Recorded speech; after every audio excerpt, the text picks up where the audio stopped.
Assalamualaikum warahmatullahi wabarakatuh. Selamat pagi, siang, sore, malam sahabat Bahtera dimanapun berada. Pada episode kali ini saya Rizky Pita Rahmat didampingi dengan rekan kerja saya Randi Arfiantoni akan memandu acara kita pada hari ini dalam acara Siniar Bahtera. Pada acara kali ini kita kedatangan tamu yang sangat istimewa. Beliau merupakan salah satu mahasiswa berprestasi di Prodi Pendidikan Bahasa Indonesia Universitas Bengkulu. Langsung saja kita sambut narasumber kita, Muhammad Abdullah Nur Ahmad. Beri tepuk tangan untuk Muhammad Abdullah Nur Ahmad. Baik, mungkin Muhammad Abdullah Nur Ahmad bisa memperkenalkan diri terlebih dahulu. Baik, ada pepatah mengatakan tak kenal maka tak sayang. Sebelumnya rekan-rekan semuanya, izinkan saya untuk memperkenalkan diri. Perkenalkan, nama saya Muhammad Abdullah Nur Ahmad. Saya biasa dipanggil Amar, dari angkatan 22 program studi pendidikan bahasa Indonesia. Mahasiswa aktif yang ada di universitas tercinta kita, yaitu Universitas Bengkulu. Baik, Bung Amar, mungkin biar lebih akrab, gimana kalau kita panggil Bung saja? Boleh. Tadi Bung Amar, mungkin Bung Amar ini merupakan salah satu mahasiswa berprestasi di Universitas Bengkulu Prodi Pendidikan Bahasa Indonesia. Mungkin Bung Amar bisa jelaskan prestasi-prestasi Bung Amar selama perkuliahan ini. Selama saya berkuliah, saya memiliki prestasi yang dimana saya pernah menjadi Duta HIV/AIDS Daerah Istimewa Yogyakarta, Duta HIV/AIDS Provinsi Bengkulu, Putra Putri Kebudayaan Provinsi Bengkulu, dan Putra Putri Maritim Provinsi Bengkulu. Baik Bung Amar, kami tertarik dengan salah satu prestasi Bung Amar tadi, yaitu Duta HIV/AIDS Daerah Istimewa Yogyakarta, Bung Amar ya. Mungkin Bung Amar bisa jelaskan terlebih dahulu apa itu HIV/AIDS itu Bung Amar, biar para pemirsa Bahtera tahu Bung Amar. Ini adalah penjelasan yang sangat menarik ya, karena mengenai HIV dan AIDS. Tentunya kita sebagai generasi milenial sudah harus memastikan, kita sudah tahu nih, kita harus memahami apa itu HIV dan AIDS ya. Tentunya HIV dan AIDS itu adalah dua hal yang berbeda. Banyak orang mendeskripsikan bahwasanya HIV dan AIDS itu adalah dua hal yang sama. Padahal tidak demikian nih saudara-saudara. Tetapi HIV AIDS ini adalah dua hal yang berbeda. Yang dimana HIV itu adalah Human Immunodeficiency Virus, yang dimana itu HIV adalah virusnya. Sedangkan AIDS itu adalah penyakitnya, AIDS-Acquired Immunodeficiency Syndrome. Nah, yang dimana itu adalah penyakitnya. Tentunya HIV dan AIDS itu adalah dua hal yang sangat berbeda. Jadi kita tidak bisa memastikan kalau itu adalah dua hal yang sama, tidak bisa tentunya. Dan HIV/AIDS ini juga bukan aib sebenarnya ya. Banyak orang mendeskripsikan bahwasanya HIV dan AIDS itu adalah aib sekali jika orang itu terpapar atau tersandang oleh virus dan penyakit tersebut. Padahal kita sebagai generasi milenial harus mengetahui nih, kita harus bagaimana cara menyikapinya. Tentunya kita harus memberikan peran yang dimana kita harus memberikan rangkulan terhadap orang-orang tersebut agar orang-orang tersebut bisa memiliki sikap yang dimana dia tidak boleh takut nih kalau misalnya keluar rumah dan lain-lain. Dia harus tetap ya bisa melakukan pribadi selayaknya orang normal biasanya begitu ya. Tentunya pada orang-orang yang terkena HIV/AIDS ini adalah bukan aib sebenarnya ya. Jadi kita harus bisa memastikan bagaimana orang-orang tersebut bisa melakukan hal atau aktivitas pada orang biasanya. Jadi kita tidak boleh itu menstigmakan atau mendiskriminasikan orang-orang tersebut. Tentunya orang-orang tersebut sama seperti kita, cuman bedanya mereka memiliki stamina atau daya imun yang rendah sehingga bisa lebih mudah untuk capek begitu. Nah, tetapi dalam hal ini orang-orang tersebut juga kita tidak boleh sekali kita seperti membullynya, karena orang-orang tersebut juga punya hak loh untuk bisa hidup bahagia seperti kita pada umumnya begitu kan. Tentunya siapa sih yang ingin mendapatkan penyakit atau virus seperti itu? Tidak ada kan, itu hanyalah takdir mereka dan itu hanya sebuah kecelakaan yang dimana itu tidak bisa mereka pungkiri. Mereka harus bisa menerima hal tersebut dan kita sebagai orang yang paham kita harus bisa merangkul dan bisa memberikan efek positif nih terhadap mereka begitu. Baik Bung Amar, mungkin Bung Amar bisa diceritakan Bung Amar. Jadi kan penderita HIV/AIDS ini itu apakah bisa menular Bung Amar penyakit HIV/AIDS ini, dan juga mungkin bagaimana bisa pasien ini terjangkit HIV/AIDS ini Bung Amar? Apakah dengan kontak langsung dengan lawan jenis atau sebagainya? Mungkin bisa Bung Amar jelaskan Bung Amar. Tentunya ya, banyak sekali orang berpikiran HIV/AIDS itu sangat mudah untuk tertular. Padahal nyatanya tidak. Kita satu rumah nih dengan orang penyandang HIV/AIDS itu tidak bisa kita untuk tertular secara langsung. Kenapa demikian? Karena ada 4 media yang bisa tertular terhadap HIV/AIDS tersebut. Yang pertama itu cairan vagina. Yang dimana cairan vagina itu kan tentunya itu kan bukan cairan biasa ya, yang tidak mungkin orang lain bisa sentuh, bisa masuk ke dalam tubuhnya, tidak mungkin, kecuali itu adalah hal yang disengaja begitu. Lalu yang kedua itu adalah cairan sperma. Tentunya itu kan sama nih, cairan vagina, cairan sperma itu adalah 2 hal yang sama. Lalu yang ketiga itu air susu ibu. Nah, air susu ibu ini bisa membuat orang yang belum terkena menjadi terkena. Itu salah satu medianya juga. Lalu yang terakhir itu yang keempat itu adalah darah. Nah, makanya kita tidak boleh asal menggunakan jarum suntik, karena itu sangat berbahaya bagi kesehatan tubuh kita. Dan juga kalau misalnya kita ingin menggunakan jarum suntik, kita harus mengetahui kalau jarum suntik itu adalah jarum suntik yang benar-benar sudah steril atau yang tidak pernah dipakai. Dan juga kita tidak boleh asal transfusi darah, karena kita harus melihat dulu nih, darah itu sehat atau tidak. Tentunya kan kita pada orang-orang yang di rumah sakit ya, pastinya kalau orang mau transfusi darah itu kan dicek terlebih dahulu darahnya. Jadi tidak mungkin asal transfusi saja begitu. Baik Bung Amar, kita kembali ke prestasi Bung Amar di Duta HIV/AIDS tadi Bung Amar. Awal mula Bung Amar mengikuti kompetisi Duta HIV/AIDS ini bagaimana Bung Amar? Untuk awal mulanya itu saya melihat dari media sosial. Kayaknya ini cocok nih untuk saya mengikuti hal tersebut. Karena kenapa? Tentunya di dunia perkuliahan kan saya itu di dunia pendidikan kan. Nah, sedangkan HIV/AIDS ini adalah di bidang kesehatan. Tentunya ini adalah 2 hal yang sangat berbeda. Jadi saya memutuskan saya bisa nih untuk mengerti atau mempelajari hal tersebut.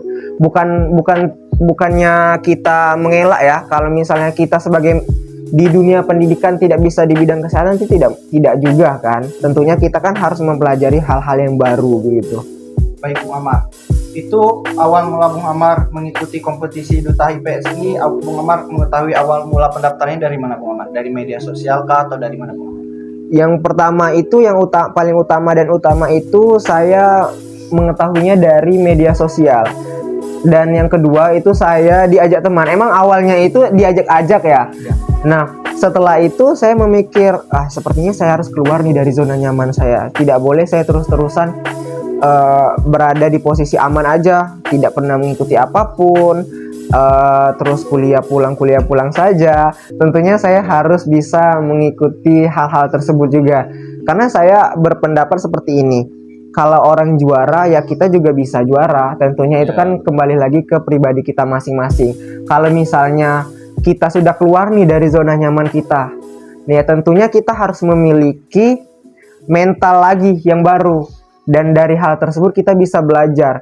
Kalau misalnya orang bisa, kita juga pasti bisa. Dan balik-balik lagi ke niat kita lagi masing-masing. Bagaimana kita caranya untuk menghadapi hal tersebut. Dan alhamdulillahnya ketika saya diajak sama teman saya, dan itu hal pertama itu kan hanyalah coba-coba ya. Tetapi pada saat itu saya yakin saya bisa. Dan intinya itu kita tidak boleh insecure. Dan memang pada saat itu lawan-lawan saya, finalis lain itu ada sudah S2. Dan S2-nya itu tidak main-main. Kampusnya itu di Universitas Gadjah Mada. Tahu kan itu universitas ternama dan universitas terbaik yang ada di Indonesia. Nah, tentunya saya, waduh kayaknya saya insecure nih. Tapi di balik itu saya, memang di depan orang saya terlihat tegar ya, kayak tidak insecure. Tapi di balik itu tentunya kita memiliki rasa insecure ya. Dan hal tersebut saya tidak bisa memungkiri itu, saya harus bisa. Dan akhirnya saya mencoba dan alhamdulillah sewaktu malam grand final saya masuklah ke top 5 besar, jajaran top 5 besar, dan alhamdulillah pada saat itu saya mendapatkan juara 4. Dan pada juara 4 ini juga, dan alhamdulillahnya lagi, saya mendapat predikat duta terfavorit, sehingga saya meyakinkan benar, takdir Tuhan itu tidak pernah salah. Baik, Bung Amar. Baik, mungkin itu penjelasan yang sangat menarik ya dari Bung Amar sendiri. Mungkin saya ingin bertanya mengenai berapa lama proses kompetisi yang Bung Amar lakukan pada saat menjalani Duta HIV/AIDS. Untuk rentan waktunya itu kemarin kalau tidak salah saya ya, mulai dari awal administrasi dan lain pendaftaran form online itu sampai akhir itu sekitar hitungan bersihnya itu sekitar 3 bulan. Wah, bagus sekali ya, kira-kira kalau sekedar hanya 3 bulan udah dapat itu di top 4 gitu. Apalagi kalau misalkan bisa jadi itu kalau misalkan persiapannya di 1 tahun bisa jadi itu bakal jadi juara 1 ya, Bung. Alhamdulillah, tapi kalau sepertinya ya saudara, kalau misalnya 1 tahun itu sepertinya kelamaan ya. Jadi mungkin 3 bulan itu kita harus dituntut harus bisa sih sebenarnya, karena tidak semua orang bisa tari, tidak semua orang bisa catwalk ya. Tentunya kan untuk cowok-cowok pada umumnya itu kan susah ya untuk belajar catwalk, jalan biasa saja kadang itu tidak mereka perhatikan begitu. Apalagi kita yang baru terjun di dunia pageant, tentunya itu kan kayak susah begitu. Dan juga tidak hanya untuk cowok kok. Nah, yang ceweknya juga banyak sekali itu jalannya seperti robot. Nah, tentunya kan di situ dia dituntut untuk bisa. Makanya di situ kami selalu diberikan motivasi. Kalau misalnya kalian sudah keluar dari zona nyaman kalian, tentunya kalian harus bisa mengimbangi dengan orang-orang yang sudah bisa begitu. Baik, Bung Amar. Saya tertarik nih Bung Amar. Kan Bung Amar merupakan seorang mahasiswa S1 Pendidikan Bahasa Indonesia, Bung Amar. Namun Bung Amar memiliki banyak prestasi nih. Mungkin ada Bung Amar bisa menceritakan bagaimana sih cara Bung Amar membagi waktu antara kuliah dengan ajang-ajang perlombaan yang Bung Amar ikuti nih, Bung Amar. Kalau untuk membagi waktu ya otomatis saya lebih memilih skala prioritasnya di pendidikan saya atau perkuliahan saya. Karena kenapa? Tujuan utama saya yaitu berkuliah dan menjadi sarjana muda adalah impian semua orang kan. Nah, jadi balik-balik lagi ke pribadi masing-masing. Kalau pribadi tersebut memiliki skala prioritasnya perkuliahan, tentu saja dia mengutamakan perkuliahan. Tetapi kalau dia memiliki skala prioritasnya di kompetisi, berarti di kompetisi juga. Terkadang ada yang memilih skala prioritasnya kompetisi nih, tetapi dia tidak mendapatkan apa-apa. Balik-balik lagi ke takdir kita masing-masing kan. Kalau misalnya takdir kita baik, ya kita syukuri. Kalau misalnya takdir kita tidak baik, ya mau gimana lagi, syukuri juga, begitu. Baik, menarik nih Bung Amar. Jadi Bung Amar ini tadi lebih mementingkan skala prioritas perkuliahan Bung Amar ya. Iya, benar sekali. Jadi selama ini Bung Amar, selama mengikuti kompetisi Duta HIV/AIDS ini kan, tentunya Bung Amar memiliki suka duka. Iya. Selama mengikuti kompetisi ini, mungkin Bung Amar bisa jelaskan suka duka Bung Amar selama mengikuti kompetisi ini, Bung Amar. Kalau untuk saya lebih ke dukanya dulu kali ya.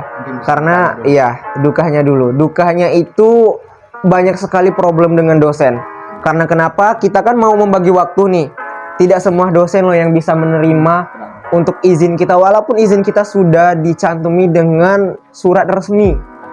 Tentunya kan banyak sekali dosen berstigma kalau misalnya kamu lebih mementingkan kompetisi daripada perkuliahan. Padahal tidak demikian ya. Kita memiliki porsinya yang berbeda-beda. Nah, dari situ itu menurut saya duka sih. Sampai saya hampir memiliki nilai yang anjlok. Tapi alhamdulillahnya saya cepat nih, gerak cepat untuk memperbaikinya. Saya kejar semua tugas tersebut. Karena kenapa? Kalau misalnya menurut saya, kalau kita mendapatkan juara di kompetisi tetapi nilai kita anjlok, itu sama saja tidak menurut saya. Karena itu seperti tidak ada baiknya. Jadi tentunya saya lebih memilihkan kalau misalnya saya perkuliahan ya perkuliahan dulu. Kalau sesudah semua perkuliahan selesai baru saya balik ke kompetisi. Jadi di pihak organisasi atau kompetisi tersebut juga sudah mengerti kok, dimanapun kita berada kompetisi perkuliahan itu nomor 1 begitu. Dan juga untuk sukanya itu banyak sih, menambah teman yang pertama, terus menambah relasi, serta juga kita juga bisa memiliki pengetahuan dan pengalaman yang baru, sehingga kita bisa tuh seperti public speaking yang kita belum lancar, kita menjadi lancar begitu. Ilmu-ilmu yang kita belum ketahui kita menjadi tahu. Lalu juga pengalaman yang belum pernah kita lakukan dan kita juga sudah pernah kita lakukan seperti itu. Karena di dalam organisasi tersebut juga atau kompetisi tersebut juga kita bukan hanya diajarkan dengan materi-materi HIV/AIDS aja. Kita diajarkan catwalk, kita diajarkan public speaking, kita diajarkan acting, kita diajari keaktoran dan lain-lain, kita diajarkan semua. Karena di situ kita adalah menjadi role model. Dimana role model, kalau saya kan membawa daerah istimewa Yogyakarta kan, jadi kita menjadi role model di daerah tersebut kan. Tidak mungkin kalau misalnya kita menjadi pandangan orang di situ, kita tidak bisa apa-apa kan, malu gitu. Jadi kita harus bisa menjadi sebuah panutan yang bisa untuk diikuti oleh generasi-generasi muda seperti itu. Saya tertarik mengenai yang suka duka tadi ya. Di suka duka itu mungkin ada momen yang memang nggak terlupakan ya selama Bung jadi duta. Di perjalanan Bung menjadi duta ini, apa sih momen tak terlupakan saat kompetisi ini? Untuk momen tak terlupakan itu adalah di sisi kekeluargaannya sih, kalau kita mengikuti sebuah kompetisi. Karena tidak semua orang menurut saya bisa mendapatkan hal tersebut. Tentunya kita kan kalau misalnya kita telat, kalau kita misalnya ada kekurangan, kita ada yang mengingatkan gitu. Nah, dan juga kalau misalnya kita susah, kita dibantu, kita dirangkul. Makanya dari situ kita bukan hanya menambah teman, tetapi kita bisa menambah saudara. Walaupun tidak saudara, tetapi saudara itu tidak hanya dibalik dari faktor saudara saja sih menurut saya. Karena untuk menjadi sebuah saudara itu adalah, menurut saya susah, tetapi tidak semua orang bisa mendapatkan hal tersebut. Tergantung lagi dari ketulusan kita untuk membantu seseorang, itu pastinya orang tersebut bakalan tersentuh dan bakalan respect ke kita. Dan hal tersebut tidak akan menjadi sebuah sekali dua kali saja, tetapi terus menerus, sehingga kita bisa memahami bagaimana sih definisi saudara itu. Baik Bung Amar, menarik nih Bung Amar. Mungkin saya ingin bertanya dulu Bung Amar, terkait dengan peserta dari Duta HIV/AIDS ini Bung Amar, itu apakah para pesertanya itu dibatasi Bung Amar, misalnya hanya sebagai mahasiswa atau bagaimana ini Bung Amar? Kalau untuk pesertanya itu sebenarnya iya dibatasi, benar. Tentunya dari umur, kalau tidak salah saya kemarin itu dari umur 17 tahun sampai dengan umur 25 tahun. Nah, di mana itu saudara-saudara mungkin mengetahui ya, dari umur 17 sampai 25 itu ada yang sudah menjadi dosen, pada dosen muda ya, umur 24 tahun begitu, 25. Ada yang kuliah S2 juga, ada yang sedang mengikuti koas ya kalau di dunia kesehatan ya, di dokter ya. Nah, dan saya sebenarnya kalau mau insecure sekali sih.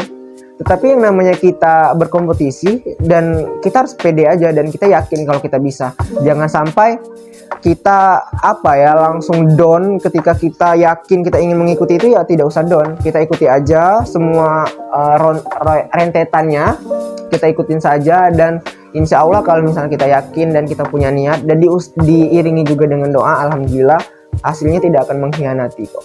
Baik Bung Amar, ini Bung Amar, pertanyaan kita nih Bung Amar. Mungkin Bung Amar ada motivasi nih Bung Amar untuk para rekan-rekan mahasiswa agar bisa menjadi mahasiswa berprestasi namun tidak melupakan perkuliahan Bung Amar. Silakan Bung Amar, kata-kata motivasi untuk mahasiswa-mahasiswa lain Bung Amar.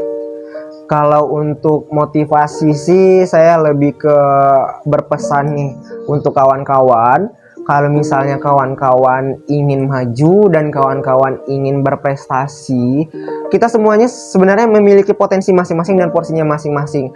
Tinggal bagaimana kita menuangkannya, bagaimana kita memporsikannya, dan bagaimana kita mengembangkannya. Kalau kita tidak bisa mengembangkannya, kita bakalan stuck di situ-situ saja dan kita tidak akan bisa maju. Tetapi kita harus berani untuk keluar dari zona nyaman dan kita harus bisa belajar dengan pengalaman-pengalaman yang baru, dan jangan sampai untuk takut untuk mencoba. Karena hal tersebut itu bakalan menjadi senjata mati untuk kita sendiri, sehingga kita tidak bisa berbuat apa-apa. Yang namanya kita bisa, pasti kayak easy access to go access itu banyak loh untuk kita menuju kesuksesan itu. Tinggal bagaimana kita bisa menempatkan diri kita sehingga kita bisa mendapatkan hal yang baik di dalam diri kita sendiri.